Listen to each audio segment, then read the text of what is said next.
vamos a ver cuál es el trasfondo entonces de la problemática. ¿Qué hay atrás de la problemática? Entonces tenemos que existe demanda, que estamos hablando casi como del mercado, la oferta y la demanda, ¿sí? Entonces hay una demanda, que la mayoría de la demanda en este país es nacional, o sea, no son los extranjeros que vienen, son nacionales, y que en momentos se trasladan hasta centros turísticos para profeso, para tener relaciones sexuales con personas menores de edad, como puede ser aquí. Este es un centro de alta incidencia de explotación sexual mediante el sector turístico y de viajes, como puede ser Panajachel, como es Petén, por ejemplo, también, como es Izabal, también en los puertos, por ejemplo. Entonces tenemos una demanda sustentar patrones socioculturales discriminatorios de la mujer y de la niñez. No se ponen a pensar qué edad tendrá.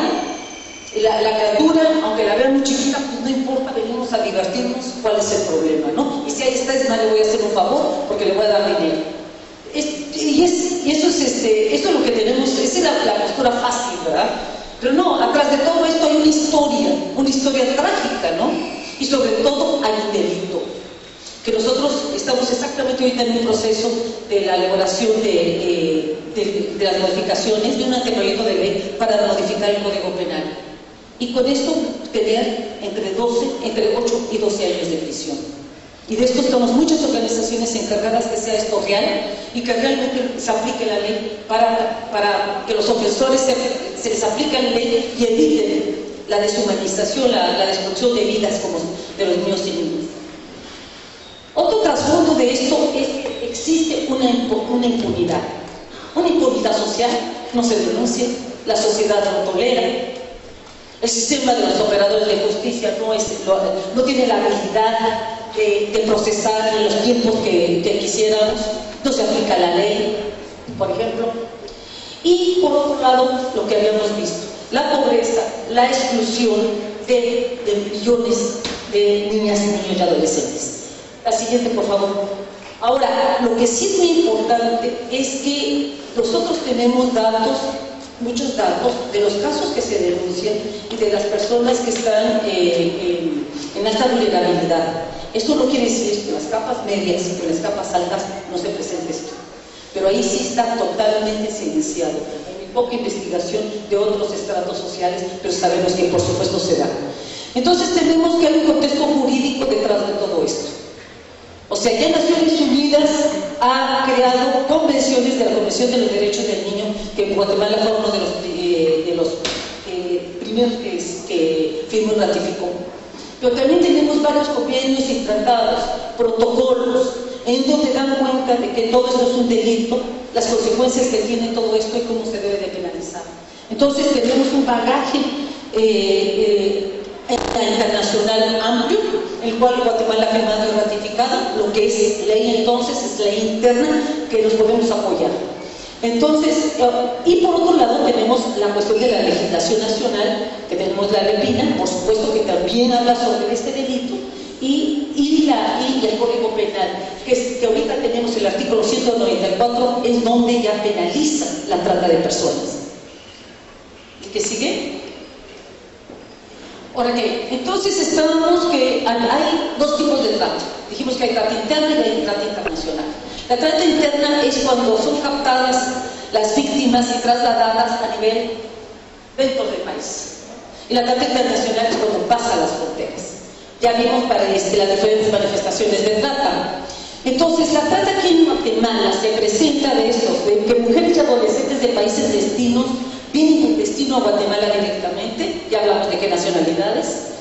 También están las mujeres centroamericanas y adolescentes que van hacia México y que al final también muchas veces son abandonadas en la frontera de Guatemala, con frontera con México, por ejemplo el caso de Tecunumán, donde ahí se presenta, donde ahí está una incidencia muy alta del problema de la trata.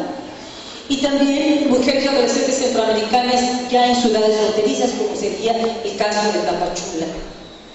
Entonces, pero como también dijimos que esto es un problema cambiante, lo que es ahorita podría ser la entrada por Tecunumán, realmente también puede ser móvil, y de hecho ahorita ya se movió, porque nosotros seguimos los mapeos, y entonces ya se mueve, por ejemplo, la entrada por la Mesilla o también por la Democracia por Petén. Entonces esto es constante,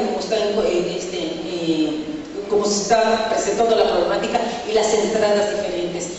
No olvidemos el caso de Belice, hay muchísima trata por Belice también, y esto va rumbo a Quintana Roo, México. Entonces también eso es otra entrada que hay, y también otra entrada para Guatemala, donde chiquitas hondureñas y chiquitos son trasladados de Honduras por Belice, para entrar a Guatemala. La siguiente. Entonces, acá tenemos dos testimonios para que veamos cómo lo que dice la víctima. En los burdeles de la zona de tolerancia de la ciudad de Tapachula hay niñas y adolescentes de Guatemala, Honduras y El Salvador. Son obligadas a prostituirse y tienen serios problemas de alcoholismo y drogadicción. Esta es la Comisión Nacional de Derechos Humanos de México. Esto ya lo afirman ellos, las autoridades mexicanas dan cuenta que ese es un problema para ellos. Y otra cuestión que el cónsul de la República de El Salvador en Tapachula comentaba: muchas mujeres y adolescentes traficadas con destino a Estados Unidos son abusadas sexualmente por el traficante en el transcurso del viaje, las dejan paradas en la frontera o las venden directamente a los dueños de los prostíbulos en Tapachula, Puerto Madero, Ciudad Hidalgo, Huixtla en México y de Tecurumán en Guatemala, en donde las tienen prácticamente presas o secuestradas. Esta es la problemática de la esclavitud, no tienen derecho a la libertad, están encerradas, prácticamente no pueden salir solas.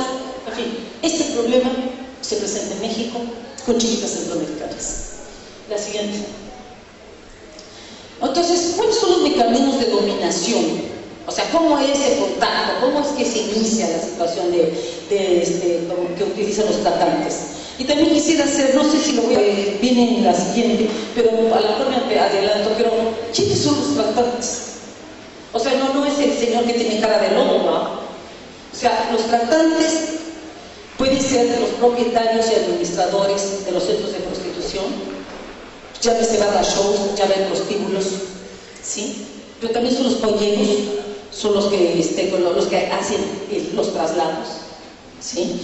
Hay un caso, un dato interesante, que muchos de los tratantes, los que tienen el primer contacto con las chiquitas y con las familias, son mujeres, para tener la confianza, decir: oye, ¿por qué no me das a tu hija, no? Yo la voy a trasladar a México para que estudie y para que vaya a trabajar, etcétera, etcétera. Son mujeres.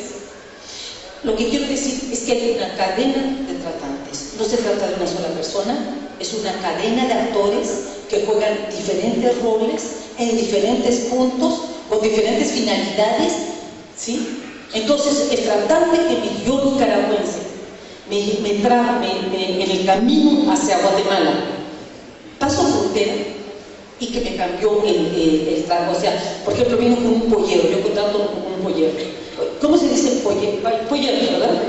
¿Cómo? Coyotes, que en México se dice coyotes. Un coyote, en el siguiente país es otro coyote. Pero la exposición de la víctima es total, porque desde el principio ya son los abusos sexuales, ya es la violencia, y la niña iba a estar totalmente engañada o en casos fue vendida también por su propia familia. Ok.